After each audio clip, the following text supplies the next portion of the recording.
Por que a igreja não deve ter um papa?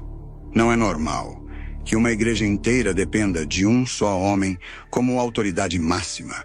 Mas milhões de pessoas no mundo inteiro chamam esse homem de papa. E a pergunta que não quer calar é: por que a Igreja de Cristo nunca teve e nem deve ter um papa? Hoje você vai entender a raiz disso. Não é opinião, é Bíblia, é história. E é sério. Imagine isso. Você está numa cidade pequena e o líder da comunidade é chamado de pai. Ele decide tudo. Diz o que pode e o que não pode. E ninguém questiona. Agora, imagina isso em escala global. Esse é o Papa. Mas isso não surgiu com Jesus, nem com Pedro. O título de Papa só foi oficialmente usado para o bispo de Roma séculos depois da morte dos apóstolos, e só muito tempo depois virou um cargo com poder absoluto. A primeira vez que o título de Papa foi oficialmente reservado exclusivamente ao bispo de Roma foi no ano 1073, quando Gregório VII declarou que somente o bispo de Roma podia ser chamado de Papa. O título foi institucionalizado de forma exclusiva. O Papa passou a ser visto como autoridade máxima da Igreja, e nasceu o conceito do papado, como conhecemos hoje, com autoridade centralizada e infalibilidade progressiva. Jesus foi direto em Mateus 23:9.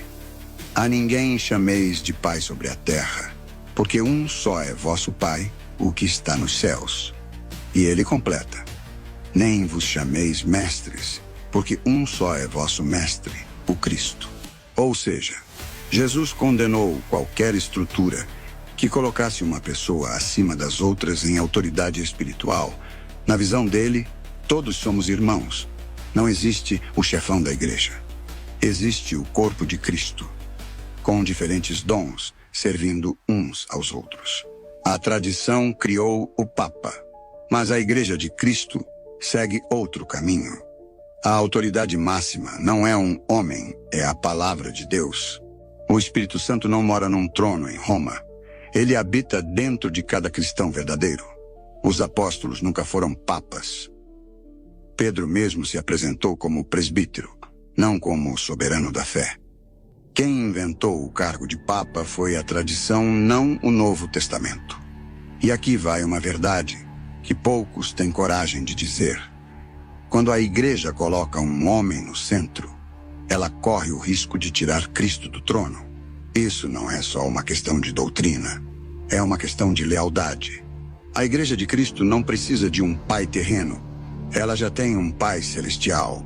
Ela não precisa de um guia supremo, ela tem o Espírito Santo. Então, da próxima vez que te perguntarem por que a Igreja de Cristo não tem papa, a resposta é simples: porque Jesus nunca mandou ter. E quando ele é o centro, não sobra espaço para vaidade humana. Se você curte esse tipo de revelação direta e com base bíblica, segue aqui, porque ainda tem muita coisa que a tradição escondeu. Mas a verdade liberta.